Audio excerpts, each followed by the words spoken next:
Hello again, Dezz Asante here from the Tech Muse Academy with another quick tip for you. This one comes again from a fellow Gear Sluts forum member named Rob. Rob asks a very simple and short question. He says, is it usually better to use a de-esser at the beginning of a vocal chain or at the end of its chain? And it's a good question. Just start off with a little bit of background. First of all, for those of you who may not be familiar, what a de-esser is essentially is it's like a bandpass compressor. And what I mean by that is it's a compressor that affects only a certain band of frequencies in the audio file. So oftentimes, as the name implies, it's used to get rid of the sibilants, the S's and the harsh T's and things like that in a vocal track. So you could isolate the frequency where that sound is, and then you can apply a de-esser to sort of dip and compress down the sibilants whenever it's a little unruly or out of control. So in answer to the question, there's no strict rule as to what should be done. You'll have to sort of determine, the right choice for the specific situation at hand.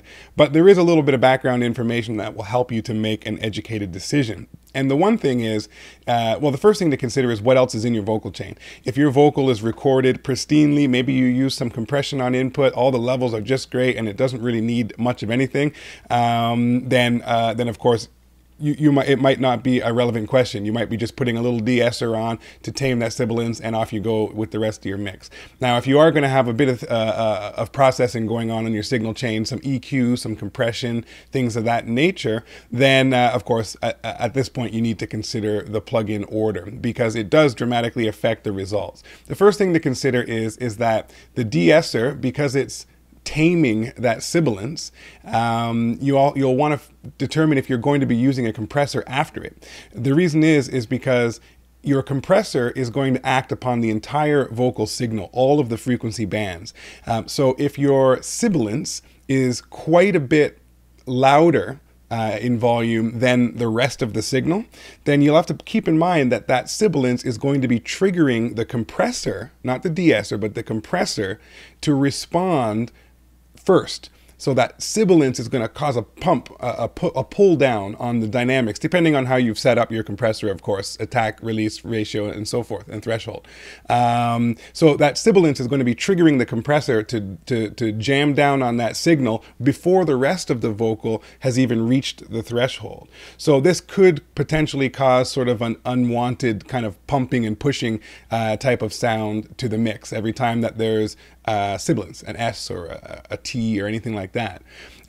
So my sort of general best practice most of the time would be to use that de-esser to even out the sound first, to tame and control that sibilance, and then use your compressor after it so that you're getting a nice even compression across the entire frequency bands of that vocal. Okay, so that is the sort of general preferred method. And since we're on the topic of vocal chain anyway, let me break down sort of a good starting point for your vocal chain in general.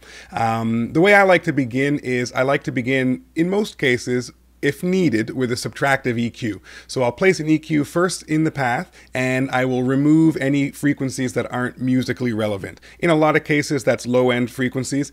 In a vocal, especially a female vocal, there's not a lot of useful musical information down in the low end of the frequency spectrum. So I'll typically use a high-pass filter and roll off a lot of that low end, and just any subtractive frequencies, anything that's just a little harsh on the ear or annoying to the ear, I'll just dip those out to the degree that's appropriate.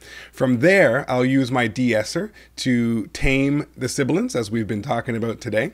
After that, I'll use my compression, typically, again, if needed, to balance out the dynamics, level out the dynamics, and to sort of add the degree of closeness that I want, because as you may or may not know, a compressor, as it starts to pull down the audio, and as you increase the gain with the makeup gain back to the same level that the audio started with, you're bringing up the lower level, the lower volume level frequencies. I don't mean low frequencies, I mean low volume frequencies. You're bringing them up a little bit.